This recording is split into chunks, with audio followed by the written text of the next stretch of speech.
स्वागत है आप सभी लोगों का मेरे चैनल रागनी सिंह में। आइए सुनते हैं मन्नू भंडारी जी की कहानी अकेली। कहानी सुनाने से पहले आप लोगों से मेरा अनुरोध है कि अगर मेरी कहानी आप लोगों को पसंद आए तो कृपया मेरे चैनल को लाइक्स और सब्सक्राइब करना मत भूलिएगा। सोमा बुआ बुढ़िया हैं, सोमा बुआ परित्यक्ता हैं, सोमा बुआ अकेली हैं। सोमा बुआ का जवान बेटा क्या जाता रहा, उनकी अपनी जवानी चली गई। पति को पुत्र वियोग का ऐसा सदमा लगा कि वे पत्नी घर बार तज कर तीर्थवासी हुए और परिवार में कोई ऐसा सदस्य नहीं था जो उसके एकाकीपन को दूर करता। पिछले 20 वर्षों से उसके जीवन की एक रास्ता में किसी प्रकार का कोई व्यवधान उपस्थित नहीं हुआ, कोई परिवर्तन नहीं आया। यूँ हर साल 1 महीने के लिए उनके पति उसके पास जाकर रहते थे, पर कभी उन्होंने पति की प्रतीक्षा नहीं की, उनकी राह में आंखें नहीं बिछाई। जब तक पति रहते उनका मन और भी मुरझाया हुआ रहता, क्योंकि पति के स्नेहहीन व्यवहार का अंकुश उनके रोज़मर्रा के जीवन की अबाध गति से बहती स्वच्छंद धारा को कुंठित कर देता। उस समय उनका घूमना फिरना मिलना जुलना बंद हो जाता है और सन्यासी जी महाराज से तो यह भी नहीं होता कि 2 मीठे बोल बोलकर सोमा बुआ को एक ऐसा संबल ही पकड़ा दें जिसका आसरा लेकर वह उनके वियोग के 11 महीने काट दें। इस स्थिति में बुआ को अपनी जिंदगी पास पड़ोस वालों के भरोसे ही काटनी पड़ती थी। किसी के घर मुंडन हो, छठी हो, जनेऊ हो, शादी हो या गमी, बुआ पहुंच जाती और फिर छाती फाड़ कर काम करती, मानो वे दूसरे के घर में नहीं अपने ही घर में काम कर रही हों। आजकल सोमा बुआ के पति आए हुए हैं और अभी अभी कुछ कहा सुनी होकर चुकी है। बुआ आंगन में बैठी धूप खा रही हैं, पास रखी कटोरी से तेल लेकर हाथों में मल रही हैं और बड़बड़ा रही हैं। इस 1 महीने में अन्न अवयवों के शिथिल हो जाने के कारण उनकी जीभ ही सबसे अधिक सजीव और सक्रिय हो उठती है। तभी हाथ में एक फटी साड़ी और पापड़ लेकर ऊपर से राधा भाभी उतरी। क्या हो गया बुआ, क्यों बड़बड़ा रही हो? फिर सन्यासी जी महाराज ने कुछ कह दिया क्या? अरे मैं कहीं चली जाऊं सो भी इन्हें नहीं सुहाता। कल चौक वाले किशोरी लाल के बेटे का मुंडन था, सारी बिरादरी का न्योता था। मैं तो जानती थी कि ये पैसे की ही गुरूर है जो मुंडन पर भी सारी बिरादरी को न्योता है, पर काम उन नई नवेली बहुओं से संभलेगा नहीं, सो जल्दी ही चली गई। हुआ भी वही, और सरक कर बुआ ने राधा के हाथ से पापड़ लेकर सुखाने शुरू कर दिए। एक काम गत से नहीं हो रहा था। अब घर में कोई बड़ा बूढ़ा हो तो बतावे, या कभी किया हो तो जाने। गीत वाली औरतें मुंडन पर बन्ना बन्नी गा रही थीं। मेरा तो हंसते हंसते पेट फूल गया और उसकी याद से ही कुछ देर पहले का दुख और आक्रोश धुल गया। अपने सहज स्वाभाविक रूप में वे कहने लगी, भट्ठी पर देखा तो अजब तमाशा, समोसे कच्चे ही उतार दिए और इतने बना दिए कि 2 बार खिला दो, और गुलाब जामुन इतने कम कि एक पंगत में भी पूरे न पड़े। उसी समय खोया मंगवाकर नए गुलाब जामुन बनवाए। दोनों बहुएं और किशोरी लाल तो बेचारे इतने जस मान रहे हैं कि क्या बताऊं। कहने लगे, अम्मा तुम न होती तो आज भद उड़ जाती। अम्मा तुमने लाज रख ली। मैंने तो कह दिया कि अरे अपने ही काम नहीं आवेंगे तो कोई बाहर से तो आवेगा नहीं। ये तो आजकल इनका रोटी पानी का काम रहता है, नहीं तो मैं तो सवेरे से ही चली जाती। तो सन्यासी जी महाराज क्यों बिगड़ पड़े? उन्हें तुम्हारा आना जाना अच्छा नहीं लगता बुआ? यूँ तो मैं कहीं आऊँ जाऊँ सो ही इन्हें नहीं सुहाता, और फिर कल कुछ किशोरी के यहाँ से बुलावा नहीं आया। अरे मैं तो कहूँ कि घर वालों को कैसा बुलावा, वे लोग तो मुझे अपनी माँ से कम नहीं समझते। नहीं तो कौन भला यूँ भट्ठी और भंडार घर सौंप दे, पर उन्हें अब कौन समझावे। कहने लगे, तू जबरदस्ती दूसरों के घर में टांग अड़ाती फिरती है।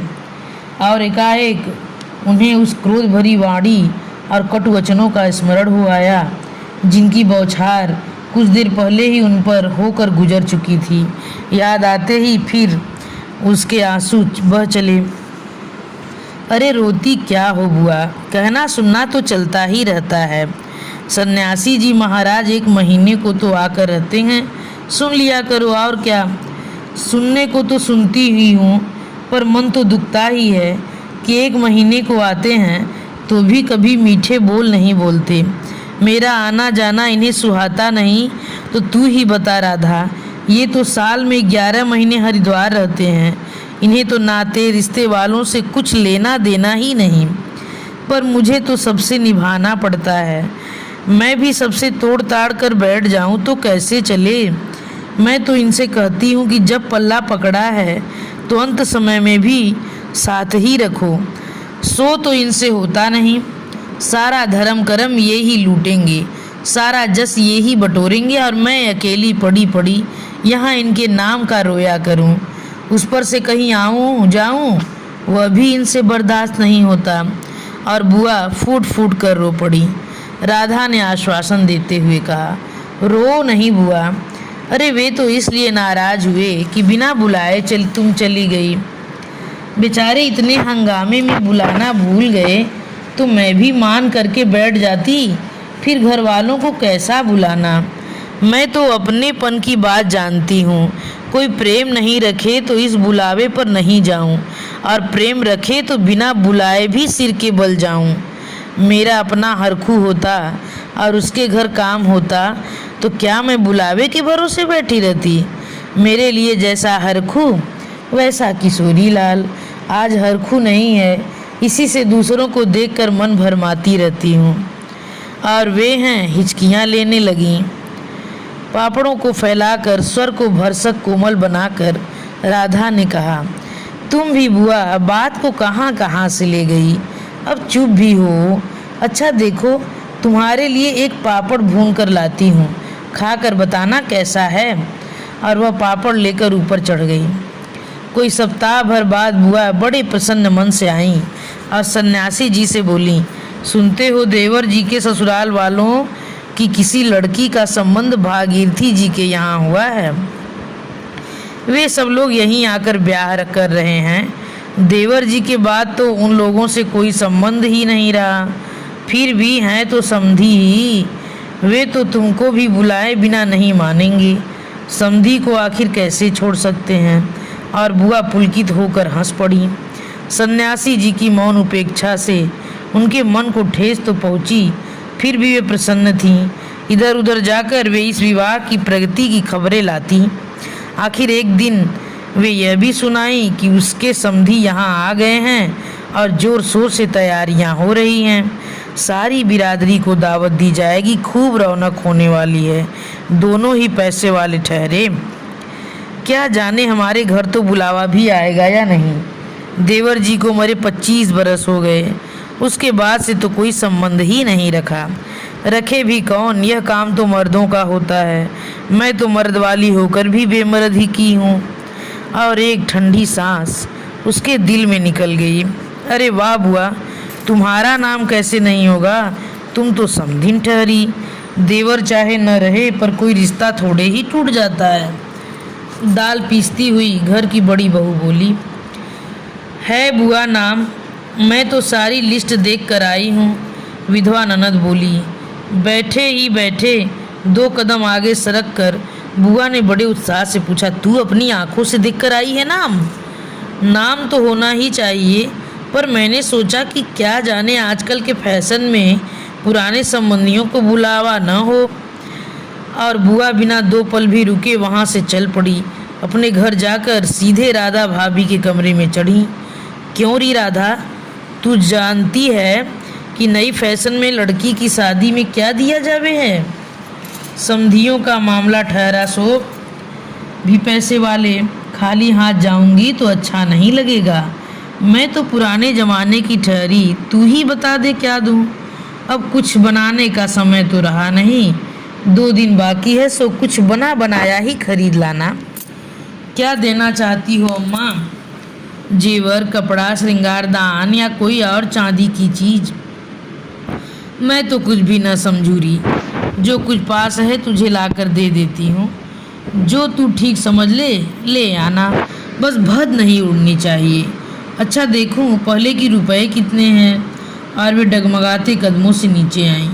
2-3 कपड़ों की गठरियाँ हटाकर एक छोटा सा बक्सा निकाला, उसका ताला खोला, इधर उधर करके एक छोटी सी डिबिया निकाली, बड़े जतन से उसे खोला। उसमें 7 रुपए की कुछ रेजगारी पड़ी थी और एक अंगूठी। बुआ का अनुमान था कि रुपए कुछ ज़्यादा होंगे, पर जब 7 ही रुपए निकले तो सोच में पड़ गई। रईस समधियों के घर में इतने रुपए से बिंदी भी नहीं लगेगी।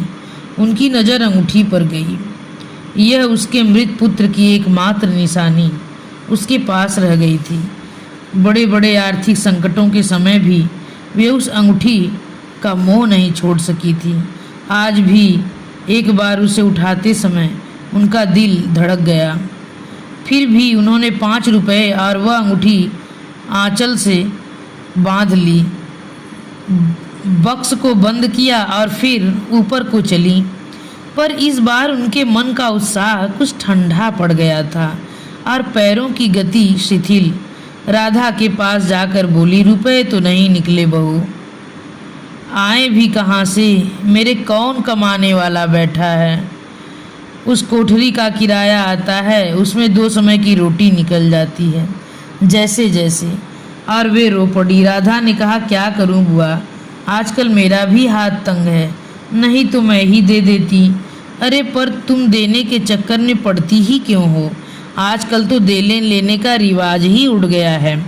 नहीं रे राधा, समधियों का मामला ठहरा, 25 बरस हो गए हैं तो भी वे नहीं भूले। और मैं खाली हाथ जाऊं? नहीं, इससे तो न जाऊं सो ही अच्छा। तो जाओ ही मत, चलो छुट्टी हुई, इतने लोगों में किसे पता लगेगा कि आई या नहीं। राधा ने सारी समस्या का सीधा सा हल बताते हुए कहा, बड़ा बुरा मानेंगे, सारे शहर के लोग जाएंगे और मैं समधीन होकर नहीं जाऊंगी तो यही समझेंगे कि देवर जी मरे तो संबंध भी तोड़ लिया। नहीं, तू ये अंगूठी बेच ही दे। और उन्होंने आंचल की गांठ खोलकर एक पुराने जमाने की अंगूठी राधा के हाथ पर रख दी और फिर मिन्नत भरे स्वर में बोली, तू तो बाजार जाती है राधा, इसे बेच देना और जो कुछ ठीक समझे खरीद लेना, बस शोभा रह जावे इतना ख्याल रखना। गली में बुआ ने चूड़ी वाले की आवाज़ सुनी तो एकाएक उनकी नज़र अपने हाथ की भद्दी मटमैली चूड़ियों पर जाकर टिक गई। कल समधियों के यहाँ जाना है, जेवर नहीं है तो कम से कम कांच की चूड़ी तो अच्छी पहन ले। पर एक अव्यक्त लाज ने उनके कदमों को रोक दिया। कोई देख लेगा तो, लेकिन दूसरे ही क्षण अपनी इस कमजोरी पर विजय पाती सी पीछे के दरवाजे पर पहुंच गई और 1 रुपया कलदार खर्च करके लाल हरी चूड़ियों के बंद पहन लिए। पर सारे दिन हाथों को साड़ी के आंचल से ढके ढके फिरी। शाम को राधा भाभी ने बुआ को चांदी की एक सिंदूरदानी, एक साड़ी और एक ब्लाउज का कपड़ा लाकर दे दिया। सब कुछ देख पाकर बुआ बड़ी प्रसन्न हुई और यह सोच सोच कर कि जब वे ये सब दे देंगी तो उनकी समधिन पुरानी बातों की दुहाई देकर उनकी मिलन सरिता की कितनी प्रशंसा करेंगी, उनका मन पुलकित होने लगा। अंगूठी बेचने का गम भी जाता रहा। पास वाले बनिए के यहाँ से एक आने का पीला रंग लाकर रात में उन्होंने साड़ी रंगी। शादी में सफ़ेद साड़ी पहनकर जाना क्या अच्छा लगेगा। रात में सोई तो मन कल की ओर दौड़ रहा था। दूसरे दिन 9 बजते बजते खाना का काम समाप्त कर डाला। अपनी रंगी हुई साड़ी देखी तो कुछ जची नहीं। फिर ऊपर राधा के पास पहुंची, क्यों राधा, तू तो रंगी साड़ी पहनती है तो बड़ी आव रहती है, चमक रहती है, इसमें तो चमक आई नहीं। तुमने कलफ जो नहीं लगाया, माँ थोड़ा सा मार दे देती तो अच्छा रहता। अभी दे लो, ठीक हो जाएगी। बुलावा कब का है? अरे नए फैशन वालों की मत पूछो, ऐन मौक़ों पर बुलावा आता है। 5 बजे का मुहूर्त है, दिन में कभी भी आ जाएगा।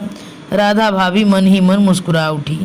बुआ ने साड़ी में मार लगाकर सुखा दिया। फिर एक नई थाली निकाली। अपनी जवानी के दिनों में बिना हुआ क्रोशिये का एक छोटा सा मेजपोश निकाला। थाली में साड़ी, सिंदूरदानी, एक नारियल और थोड़े से बतासे सजाए। फिर जाकर राधा को दिखाया। सन्यासी महाराज सवेरे से इस आयोजन को देख रहे थे। उन्होंने कल से लेकर आज तक कोई 25 बार चेतावनी दे दी थी कि यदि कोई बुलावे न आए तो चली मत जाना, नहीं तो ठीक नहीं होगा। हर बार बुआ ने बड़े ही विश्वास के साथ कहा, मुझे क्या बावली ही समझ रखा है जो बिना बुलावे चली। अरे वह पड़ोस वालों की नंदा अपनी आँखों से बुलावे की लिस्ट में नाम देख कर आई है, और बुलावेंगे क्यों नहीं। शहर वालों को बुलावेंगे और समधियों को नहीं बुलावेंगे क्या। 3 बजे के करीब बुआ को अनमने भाव से छत पर इधर उधर घूमते देख राधा भाभी ने आवाज़ लगाई, गई नहीं बुआ। एकाएक चौंकते हुए बुआ ने पूछा, कितने बज गए राधा। क्या कहा, 3? सर्दी में तो दिन का पता ही नहीं लगता है। बजे 3 ही हैं और धूप सारी छत पर से ऐसे सिमट गई मानो शाम हो गई हो। फिर एकाएक जैसे ख्याल आया कि यह तो भाभी के प्रश्न का उत्तर नहीं हुआ, तो जरा ठंडे स्वर में बोली, मुहूर्त तो 5 बजे का है, जाऊंगी तो 4 तक जाऊंगी, अभी तो 3 ही बजे हैं। बड़ी सावधानी से उन्होंने स्वर में लापरवाही का पुट दिया। बुआ छत पर से गली में नज़र फैलाए खड़ी थी। उसके पीछे ही रस्सी पर धोती फैली हुई थी जिसमें कलफ लगा था और अबरक छिड़का हुआ था। अबरक के बिखरे हुए कण रह रह कर धूप में चमक जाते थे, ठीक वैसे ही जैसे किसी को भी गली में घुसता देख बुआ का चेहरा चमक उठता था। 7 बजे के धुंधलके में राधा ने ऊपर से देखा तो छत की दीवार से सटी गली की ओर मुंह किए एक छाया मूर्ति दिखाई दी। उसका मन भर आया। बिना कुछ पूछे इतना ही कहा, बुआ सर्दी में खड़ी खड़ी यहाँ क्या कर रही हो, आज खाना नहीं बनेगा क्या, 7 तो बज गए। जैसे एकाएक नींद में से जागते हुए बुआ ने पूछा, क्या कहा, 7 बज गए। फिर जैसे अपने से ही बोलते हुए पूछा, पर 7 कैसे बज सकते हैं, मुहूर्त तो 5 बजे का था।